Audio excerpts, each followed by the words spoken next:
तो guys finally बहुत दिन के बाद एक परफेक्ट सुपर हीरो मूवी हमें देखने को मिली है जो सच में डीसी की तरफ से हमारे लिए दिवाली का तोहफा है। और आई मस्ट से डीसी ने बैंक के साथ रिटर्न किया है, क्योंकि बहुत दिनों से सब जो चीज मार्वल से एक्सपेक्ट कर रहे थे उसे डीसी ने डिलीवर कर दिया है। ब्लैक एडम की कहानी की शुरुआत होती है एक फिक्शनल मिडिल ईस्टर्न सिटी कंदाक से, जहाँ हजारों साल पहले एक क्रूएल किंग जिसका नाम अंकौत होता है मैजिकल पावर्स की चाहत में वहाँ के लोगों को स्लेव बना लेता है। दरअसल में अंकौत एक रेयर एलिमेंट इटर्नियम को ढूंढ रहा होता है, जिसके बाद वो एलिमेंट उसे मिल जाता है, जिसकी पावर्स को एक्सट्रैक्ट करके वो एक मैजिकल ताज बनाता है। पर उसी की प्रजा में से एक लड़का उसके खिलाफ बगावत कर देता है, जिसकी हिम्मत और बगावत को देखकर कुछ जादूगर उसे वहाँ का सूरमा चुन लेते हैं। जिसके बाद वो सूरमा उस क्रूएल किंग को हराकर कांदा का मसीहा बन जाता है। अब उसके बाद कहानी फिर से एक बार मौजूदा वक्त में आती है, जहाँ अब इस मिडिल ईस्टर्न सिटी कंदाक पर कुछ इंटरनेशनल गैंग के लोगों ने कब्जा कर लिया है और एक बार फिर से यहाँ के लोगों को स्लेव बना लिया है। बस फर्क इतना है कि इस बार इन पर कुछ बाहरी लोग आकर जुल्म कर रहे हैं। और पिछली बार की तरह इस बार भी बीते जमाने की कहानियों को पढ़कर एक उत्साहित औरत बगावत करती है और उस ताज को ढूंढने निकलती है, जहाँ वो एक खंडर में पहुंच जाती है। जिसके बाद सिचुएशन कुछ ऐसी बनती है कि उसे मजबूरन हजारों साल से सो रहे सूरमा को जगाना पड़ता है। जिसके बाद एक बार फिर से कंदाक को उनका सूरमा मिल जाता है, लेकिन सूरमा के साथ साथ वो शैतान भी जाग जाता है जिसने हजारों साल पहले कंदाक पर राज किया था। अब देखना ये है कि क्या ब्लैक एडम उसे रोक पाता है या फिर कंदाक फिर से एक बार उसका गुलाम बन जाएगा। वैसे शायद आपने भी यही सोचा होगा ना कि ये सुपर हीरो मूवी भी ऐसी ही होगी,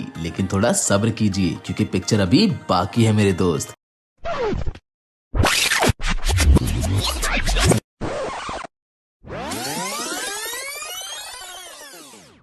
अब देखो, ब्लैक एडम हजारों साल की कैद और नींद से तो जाग गया है, लेकिन सवाल यहाँ ये नहीं है कि अब आगे क्या होगा। सवाल यहाँ ये है कि आखिर पीछे ऐसा क्या हुआ था जो जादूगरों को ब्लैक एडम को कैद करना पड़ा था।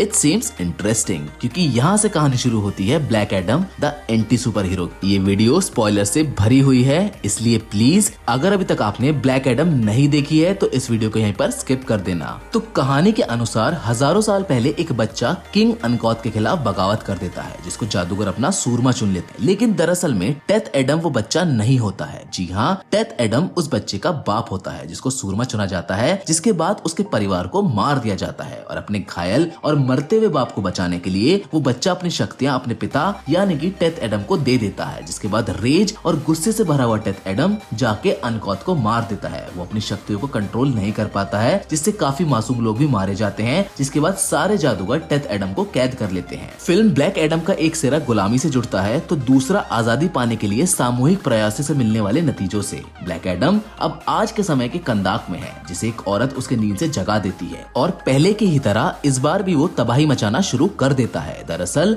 ये बस अलग नजरिया था, क्योंकि ब्लैक एडम उस औरत को बचा रहा था और वो जिसे मार रहा था वो बुरे लोग थे। ये तबाही DCEU की एक नई नवेली super hero team justice society of America का ध्यान ब्लैक एडम की तरफ खींच लेती है। जस्टिस सोसाइटी ऑफ अमेरिका सच में ब्लैक एडम मूवी का एक स्मार्टेस्ट मूव था, जिससे फैंस ने बखूबी तरह से कनेक्ट किया है। अमांडा वॉलर जस्टिस सोसाइटी को ब्लैक एडम को पकड़ने के लिए भेजती है, क्योंकि इन लोगों का मानना था कि ब्लैक एडम अपनी पावर्स को कंट्रोल नहीं कर पाएगा, जिसकी वजह से बेसहारा मासूम लोग मारे जाएंगे। हॉकमैन, डॉक्टर फेट, साइक्लॉप्स और एटम स्मैशर से बनी ये टीम कंदाक पहुंच जाती है, जहां इनका सामना ब्लैक एडम से होता है। ये फाइट सीक्वेंस बहुत इंटरेस्टिंग था, जिसको यार डीसी ने कमाल तरीके से प्रेजेंट किया है, जिसका CGI टॉप नॉच देखने को मिला है। शुरुआत में लोग JSA का विरोध करते हैं क्योंकि वो उसके सूरमा से लड़ रहे थे, लेकिन बाद में ये सब मिलके एक टीम बना लेते हैं, जो इस फिल्म का बेस्ट पार्ट था। डॉक्टर फेट के रूप में पियर्स ब्रॉसनन को देखना सच में बहुत अच्छा था, जिनकी जबरदस्त एक्टिंग और कैरेक्टर ने फिल्म में 4 चांद लगा दिए। और उनकी एज को देखते हुए ये ऑब्वियस था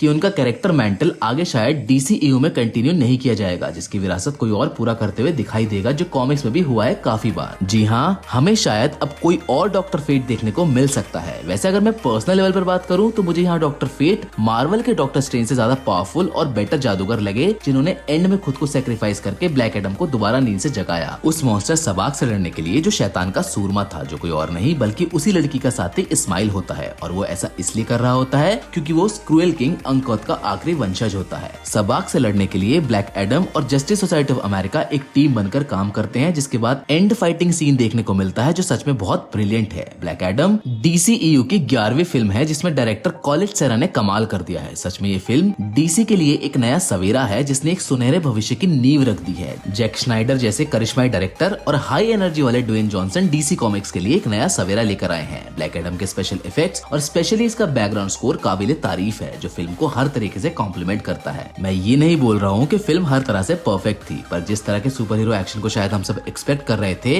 ये फिल्म उसे डिलीवर करते हुए नजर आती है। ये एक सुपर हीरो के ओरिजिन की कहानी है जिसे शानदार तरीके से प्रेजेंट किया गया है। पर सबसे इम्पोर्टेंट चीज तो हम अब डिस्कस करेंगे, जो इस फिल्म का मिड क्रेडिट सीन था, जिसने शायद दर्शकों को एक बार फिर से थिएटर में चिल्लाने का मौका दिया होगा। इस सीन में अमांडा वॉलर ब्लैक एडम को वार्निंग देती है कि अगर तुम नहीं रुके तो इस बार तुम्हें रोकने के लिए मैं इस दुनिया के बाहर के लोगों को भी भेज सकती हूँ। जिसके बाद धुआं हटता है और वहाँ से सुपरमैन निकलता हुआ दिखाई देता है, और वो भी हेनरी कैविल वाला, जिसको देखना शायद इस फिल्म का बेस्ट पार्ट था। और सच में पहली बार मैं डीसीयू की अगली फिल्म के लिए इतना एक्साइटेड हुआ हूँ। ये नया डीसीयू है जो अब कमाल करने वाला है। ये फिल्म वर्थ वॉचिंग है, जिसे अगर आपने सिनेमा घर में नहीं देखा तो कुछ नहीं देखा। फिल्म का डायरेक्शन, कैमरा एंगल्स और सिनेमेटोग्राफी एकदम परफेक्ट है, जो आपको पूरा मिडिल ईस्टर्न फील देने में कामयाब हो जाएगी। और एंड में मेरी तरफ से ब्लैक एडम एंटरटेनमेंट का कंप्लीट पैकेज है। फिलहाल तो हमारी तरफ से बस इतना ही। मैंने मोस्टली चीजें इसमें कवर करने की कोशिश करी है। अगर आपको ये वीडियो पसंद आई हो तो प्लीज इसे लाइक, शेयर और हमारे चैनल को सब्सक्राइब करना ना भूलिएगा। It's time to wrap up our video, लेकिन फिर से मिलेंगे आपसे एक और नई इंटरेस्टिंग वीडियो के साथ। Till then, good bye.